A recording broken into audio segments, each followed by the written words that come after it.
Imagine this. You're in the middle of your next competition. Your routine is unfolding perfectly as you make your way through your motions. Your parents, friends, and teammates are cheering you on as you approach the moment of that back walkover. The crowd is holding their breath as you effortlessly execute the skill with straight legs, pointed toes, and flawless technique. As you finish the move, the room erupts into an applause. Everyone can see the dedication and hard work you put into it. You spent countless hours refining the move, and now it's finally perfected. That perfect back walkover is no longer just a dream, it's your reality. The back walkover is a beautiful and dynamic skill that showcases strength, flexibility, and balance. Whether you're a cheerleader or a gymnast, this skill is essential in your repertoire. In this guide, we'll break down the essential elements needed to perfect your back walkover, with detailed tips and tricks designed for athletes of all levels, from beginners to more advanced performers. With dedication, patience, and the right drills, you'll soon be able to master the back walkover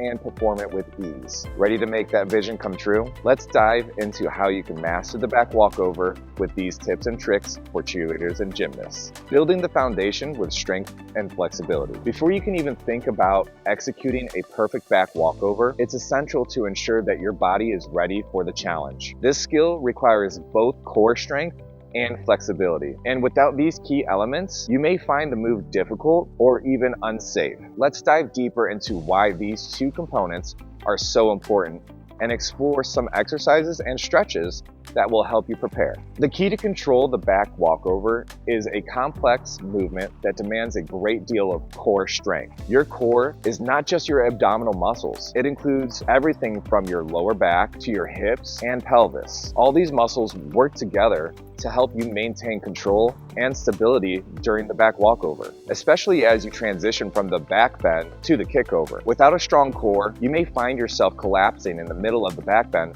or losing control during the kickover. This can lead to a shaky, uncontrolled move, or worse, injury. To prevent this, you must engage your core throughout the entire skill. To develop a stronger core, include exercises like planks, leg lifts, and hollow body holds in your training routine. These exercises target the muscles in your abdomen, back, and hips, which are key for controlling the body during a back walkover. For example, the plank is an excellent exercise to build core strength. Start by holding the position for 20 to 30 seconds, then gradually increasing the duration as your strength improves. The plank should have rounded shoulders, core engaged, with hips tucked under, while on your hands or elbows and forearms. If we are sinking our chest and belly toward the floor, we are not engaging the proper muscles and not performing the plank in a proper manner. Similarly, leg lifts are great for working lower abs and strengthening your hip flexors, while hollow holds will help you develop stability, which is essential for keeping your body tight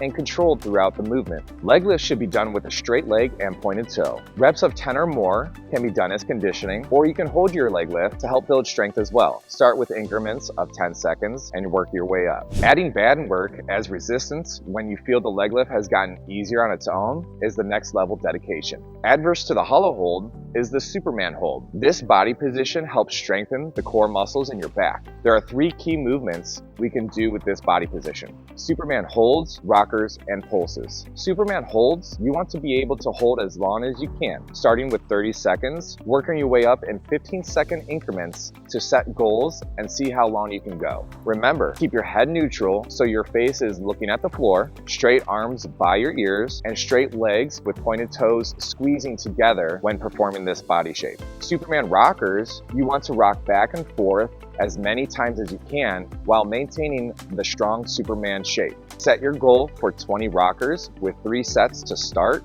and increase reps or sets as they get easier. With Superman pulses, you are quickly engaging your muscles into the Superman body position, squeezing for 3 seconds, then slowly relaxing, repeating 10 times with multiple sets. If that is easy, then increase the number of sets and/or reps. In addition to strength, flexibility plays a major role in executing a perfect back walkover. A flexible back, hamstrings, and shoulders will allow you to achieve a deeper back bend, making the transition to the kickover much smoother. Regular stretching will help you improve your flexibility over time. Focus on hamstring stretches, back stretches, and shoulder mobility stretches. Gabby Butler, a cheerleading world champion and star of Cheer, says flexibility isn't just about bending your body, it's about preparing your body to do things with ease. Without proper flexibility, even the simplest moves become challenging. I always tell my athletes that flexibility is a long-term investment in their performance. A simple and effective stretch for your hamstrings involves standing tall, reaching down toward your toes, and holding the position for 15 to 30 seconds. You can also stretch your back by performing cat-cow stretches or bridges to open up your entire spine. With cat-cow stretches, start on all fours. You want to tuck your head in and round your entire back from your shoulders to your lower back as high as you can while tucking your hips under. Then move into a very arched position while remaining on your hands and knees. Head will be tilted back and shoulders arched, hips turned out. Do this movement slow 10 times to get your body ready for some bending. Flexibility with your splits will make this skill easier as well. Start with toes pointed with a straight leg. The top of your foot should be towards the ceiling. Try practicing on a line. Our hips should be facing forwards and tucked under as much as possible. The side split or center split should be performed on a line to make sure our hips and feet are in a line. Athletes will tend to want to sit their hips backwards. Although it is uncomfortable to keep them in line, the more you work at it, the easier it'll get. Consistency is key with stretching. Work at it daily, and you'll go from looking like a jigsaw puzzle to having a beautiful split in no time. With bridge poses, we are working on both strength and flexibility. And your hands should be shoulder width apart, with hands making a diamond and arms locked out. Feet together, pushing legs straight, head neutral to the spine, so we will look like it's tucked in, looking at the ceiling. And most importantly, pushing armpits over hands. Another movement to work on strength in the bridge, along with kicking, is what I like to call the can-can. Try to switch back and forth with straight legs and pointed toes 10 times. Doing these bridge drills will help you get one step closer to getting your back walkover. Consistent stretching will not only improve your flexibility, but will also prevent injury and improve overall quality. Once your body is strong and flexible, it's time to break down the actual movement of the back walkover. The back walkover is essentially a combination of two fundamental skills, the back bend and the kickover. Here, we will go over each part of the skill to help you understand how to execute it smoothly and with control. The back bend is the first step of the back walkover and is essential to get it right. Start by standing tall with your feet in a lunge with your weight in the back leg. Your front leg should be straight in front of you with your toe touching the ground only for balance. Tap the ground a couple of times to make sure you do not have any weight in your front leg. Reach your arms high above your head, and as you begin to bend backwards, focus on keeping your arms straight and strong. Your head should not be leading the skill, as you want to land on your hands, not on your head or face, right? Think of creating an arch with your body, like an upside down letter C. As you lower yourself toward the floor, keep your head looking up to avoid collapsing on your neck and ensure a proper back bend. It's essential not to let your body collapse in the middle, maintaining a strong, consistent arch throughout the back bend. The next phase of the back walkover is the kickover. From the back bend, you'll push through your hands and lift one leg into the air, while your other leg remains straight. Think of the kickover as a fluid motion, not as jerky movements. As you kick one leg upward, engage your core to maintain control and help lift your body over. Your non-kicking leg should stay straight with a pointed toe and continue to stay in the split. Focus on keeping your body tight and aligned during the kickover, as this will ensure you move efficiently and maintain balance. The second leg should not begin to pull over until the first leg and front foot have touched the ground and hands and arms have pressed through to stand into a lever and then finish into a lunge. Don't know which leg to kick? You can always learn the back walkover with both legs. However, if you're a cheerleader, you typically want to be able to connect your back walkover out of your cartwheel without a swing through. Ask your coach which leg you should learn your back walkover on. They may want to choreograph it in a routine a certain way. To prepare yourself in the future to connect a back walkover from a cartwheel, perform the cartwheel, then freeze in a lunge. The leg that is forward will be your kickover leg. I would recommend that you learn both so that no matter if you are on a beam or in a floor routine, you have the ability to do both walkovers no matter what you do. The final part of the back walkover is the landing. As you kick over and come to the top of the movement, focus on bringing your lead foot back under your body. Keep your arms extended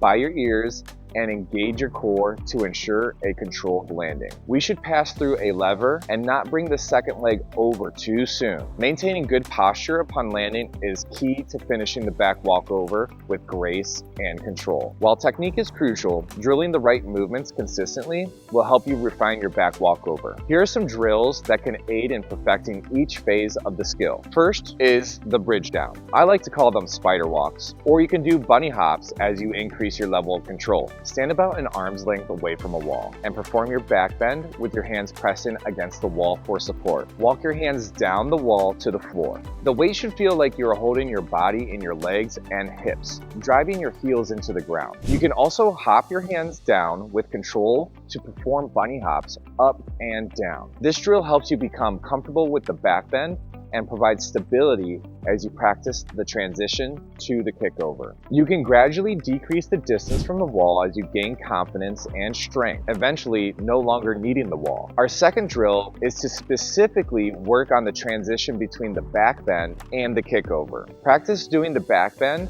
and then, instead of holding it, actively push your legs off the ground and kick over. The kick should be with a straight leg and pointed toe, kicking into a full split. If you are unable to perform this drill from a back bend, start from an elevated surface, such as a panel mat. Push up to a bridge, opening up your armpits, pressing your shoulders over your hands, then perform your kick over. Then finish passing through a lever into your lunge. As that gets easier from a higher level, work your way down from the panel mat to the floor, pushing up into the bridge and then kicking over. This drill allows you to focus on the key movements of the kickover while maintaining control during the back bend. It's a great way to build confidence and ensure that you're transitioning smoothly. The third drill is a single leg lift to a backwards lever. This is where we combine the first and second drill to become more comfortable kicking over into the bridge. This we'll want to perform onto an elevated surface to start. Maintaining balance on your back foot, lever your hands back while maintaining your arch,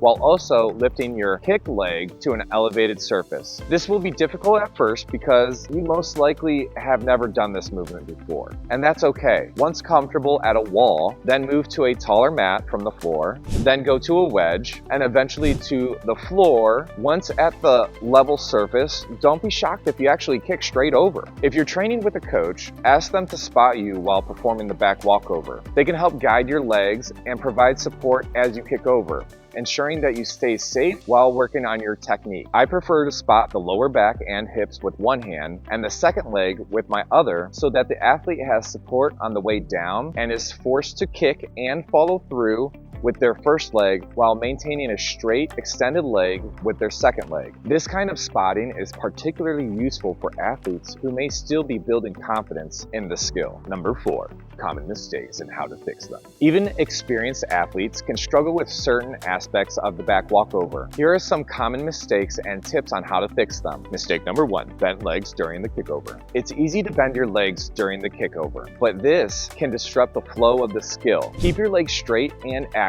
throughout the movement. To fix this, think of kicking with a straight leg like you're trying to kick the ceiling while keeping the other leg strong and extended. Practice more leg lifts to build strength and confidence. The stronger the kick with a straight leg and pointed toe, the easier the skill. If your back isn't arched properly during the back bend, it can affect the rest of the skill. Focus on keeping your chest open and pushing your hips forward as you bend backwards. If needed, practice your back bends against the wall to help you get the right positioning. Remember, the feeling should feel more like a power bridge in the upper body and shoulders. Many athletes try to rush the kickover as well, which can lead to a sloppy and uncontrolled landing. Instead, focus on moving with control. Don't try to go too fast. The goal is smoothness and fluidity, not speed. Slowing down and focusing on each phase of the movement before speeding it up is essential. Kicking too fast can cause us to flip into the back walkover, stall your back walkover, or just not complete the back walkover. Always extend into the split, hold, and be patient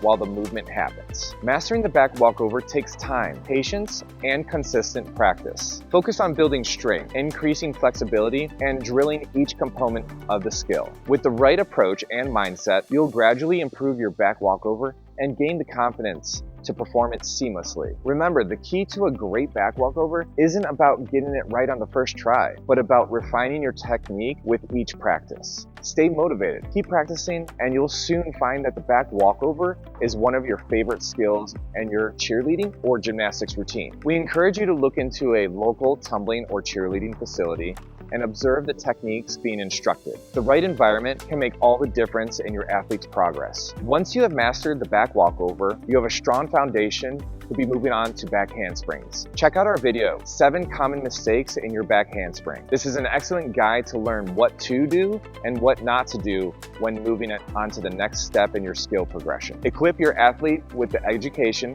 and environment they need to thrive and reach their full potential. Together, let's ensure a positive and productive journey in tumbling.